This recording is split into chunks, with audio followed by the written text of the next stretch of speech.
Carthage must be destroyed, a phrase known in many languages as an insistent call to fight an implacable enemy. Along with many others, it comes to us from Latin, implying a long and not very happy history. Carthage was destroyed as a result of years of rivalry with Rome for supremacy in the Mediterranean. The First and Second Punic Wars were fought and many battles were fought before the Roman legions reduced the ancient city to ashes. But history has not been forgotten, and today we will put a point in the conversation about such a significant conflict of the ancient world. By the time Hannibal retreated with an army to Bruttia, the Romans had already waged a successful campaign in Spain. Distracting the Carthaginian army in Iberia, Hasdrubal, Hannibal's younger brother, and preventing him from helping his countrymen in Italy.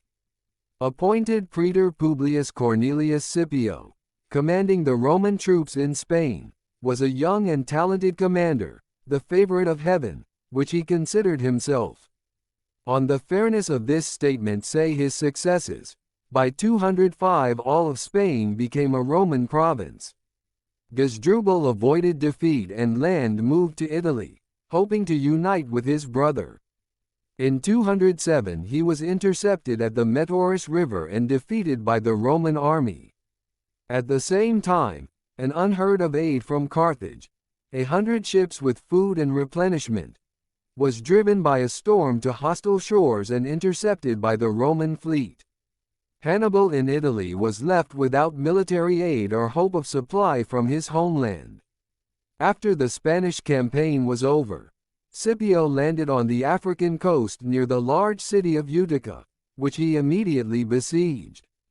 Independent of the Romans, a war had begun east of Carthage between the Numidian kings, Syphax and Massinissa. Seeking a strong ally, Syphax aligned himself with Carthage, his enemy with Rome. With the help of the Numidian king, Carthage was able to lift the siege of Utica and begin peace negotiations with Scipio. They were not successful. Hannibal returned to Carthage. The famous commander was already 45 years, of which more than half he spent in campaigns outside Africa. Now he had to defend his country, leading a new army of 45,000 infantrymen, 3,000 horsemen and 80 elephants. Scipio's army, however, consisted of only 34,000 infantry and 9,000 horsemen. Hannibal won battles at much worse odds. A key battle took place at Zama, just 50 miles from Carthage. Before the battle, Scipio and Hannibal negotiated, concluded that a peace agreement was impossible, and went into battle. For the first time in his life, Hannibal was defeated. The army of Carthage, this time consisting of mercenaries, fled under the onslaught of the legionaries. 20,000 Carthaginian fighters were killed. Hannibal himself escaped capture, returned to Carthage and invited the rulers to ask for peace. The Second Punic War ended in an unequivocal victory for Rome. Carthage retained its African possessions, but was left without a war fleet. Carthaginians could not participate in conflicts without Rome's permission and pledged to pay an astronomical sum of 200 talents annually for 50 years. Such conditions left no chance for Carthage to regain strength in the foreseeable future. Hannibal's military career was over. He did not achieve his goal of destroying Rome, but he was able to do one last favor for Carthage. In 196, the citizens of the city elected Hannibal Suffet, a position close to the supreme judge and commander of the army in wartime. For several years of successful policy, the former commander not only built in Carthage democracy on the Roman model, but also managed to pay all the contributions to Rome.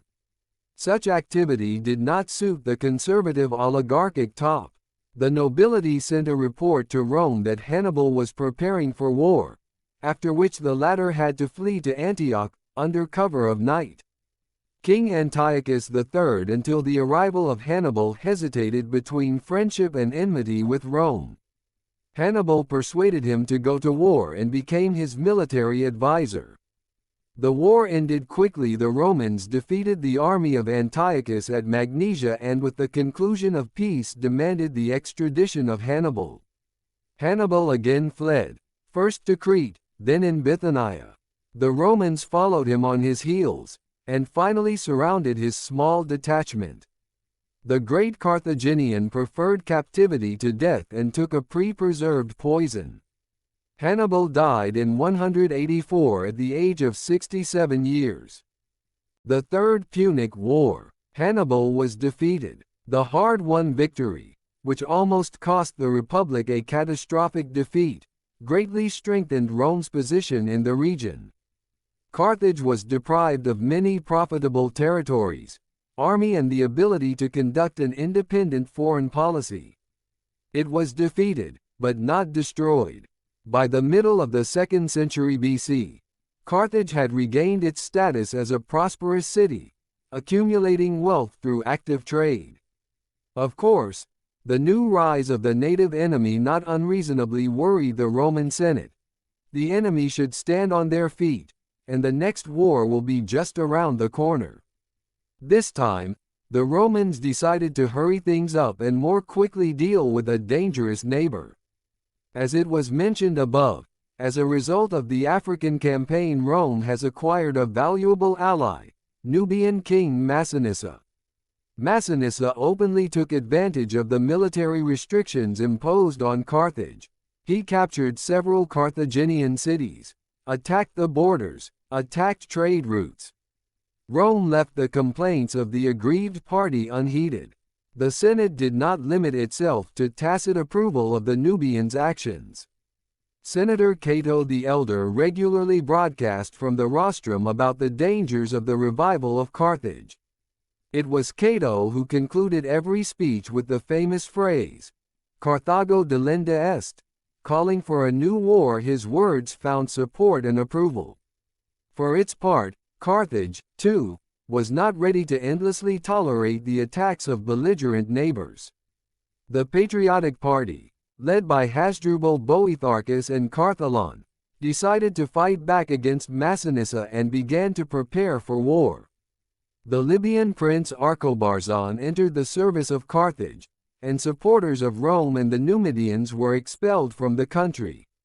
Carthage only responded to the Republic's demand to halt military preparations with popular resentment.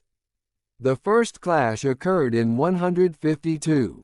Massinissa led an army to Carthage and agreed to accept Hasdrubal's challenge to battle. In a bloody battle, the Numidians were victorious, and Carthage had to negotiate again. The terms put forward by Massinissa included the loser's renunciation of the conquered lands, payment of a contribution, and the return to the capital of the expelled adherents of the Numidians. With the last point, Carthage at first did not agree, and the fighting continued. It was only after Hasdrubal's army was surrounded and cut off from supplies that Massinissa's terms were unconditionally accepted. The defeat of the Carthaginian army, as well as the violation on their part of the terms of surrender after the Second Punic, was received with enthusiasm by Rome. Carthage hastily passed a death sentence on the instigators of the conflict, Carthalon and Hasdrubal.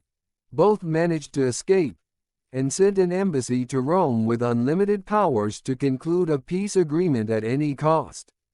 In the meantime, the war machine had already been set in motion, and the army marched into Africa with an unambiguous order to destroy the enemy at all costs. The Carthaginian ambassadors received a vague answer from Rome and a demand to send 300 noble citizens as hostages to Sicily, and then to obey all the orders of the consuls. The consuls landed in Utica, and their first demand was the release of Carthage's arms, military supplies, and siege machines. After that, the Romans voiced the final demand of the Senate: the destruction of Carthage. The inhabitants of the city were allowed to settle in a place convenient for them, but no closer than 15 kilometers from the sea. It is difficult to describe the reaction with which this news was received in Carthage. panic and mortal sadness mixed with rage and a thirst for revenge. People were prepared to die in their city rather than leave it. Men and women, nobles and commoners, free and slaves, all were ready to take up arms. Ambassadors from the city went to Hasdrubal, who had been banished earlier, to ask for his help. To prepare secretly for defense, Carthage negotiated a 30-day truce with Rome. This time was spent not in lamenting their fate, but in forging swords and shields, making arrows and machines. What was the surprise of the Romans when, having reached the city, they saw not open gates, but fortified walls with catapults and well-armed inhabitants of Carthage. The war continued and the siege began. The Roman troops were led by consuls Manilius and Censorinus. The first approached the citadel, the second stood at Lake Tunasi to the southeast of the city. Carthaginians successfully defended the fortifications and even attacked the Romans during night sorties. The situation of the Romans was aggravated by the epidemic that began during the summer heat and difficulties in the supply of food. The convoys were coming from Utica and more distant Guadrame and Leptida. The Romans refused to attack and had to defend their positions in fleet. Now they themselves had to build fortifications around their camp. A significant role in further events played a young Scipio Aemilianus, grandson of the above-mentioned Scipio, a kind man and a brave warrior, not once found a way out of the most hopeless situation. The siege of Carthage spoiled relations between Rome and Massinissa. The Numidian king decided that the Romans want to capture the city for themselves, which categorically did not fit his plans. He himself had his eye on Carthage. Fortunately for the Republic, 90-year-old Massinissa did not live to the end of the Third War, and Scipio was able to establish relations between Rome and the Numidian heirs of the deceased king and attract the latter to his side. Scipio Aemilianus was appointed consul and commander-in-chief in Africa. Scipio again began the siege, finally surrounded the city and tried to cut off Carthage from land and sea communications. However, while the Romans built a dam to close the harbor, the Carthaginians had time to dig an emergency channel and were able to take the ships out to sea. Realizing that in naval battles Rome will not win, Scipio threw all forces to capture the fortified embankment of the harbor. Without it could not use the channel. The embankment was taken after several heavy battles. After that, Carthage was completely cut off from the outside world, which foreshadowed the end of the war. After waiting out the winter, the Romans went to storm the city. Exhausted by the siege and hunger, the defenders could no longer offer worthy resistance. Nevertheless, according to historians, every street was taken to the Romans with battles. Hasdrubal, with the remnants of the army and able to bear arms citizens, took refuge first in the citadel, then in the temple of Aesculapius on top of the hill. The Romans set fire to the city, and the people trapped in the citadel began to beg for mercy.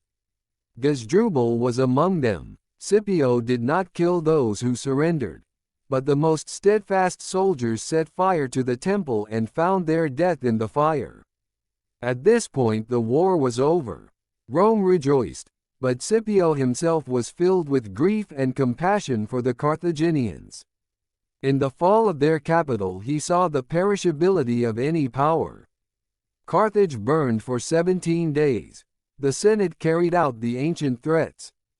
The ruins of the city, which had dominated the Mediterranean for 500 years, were dug up and covered with salt.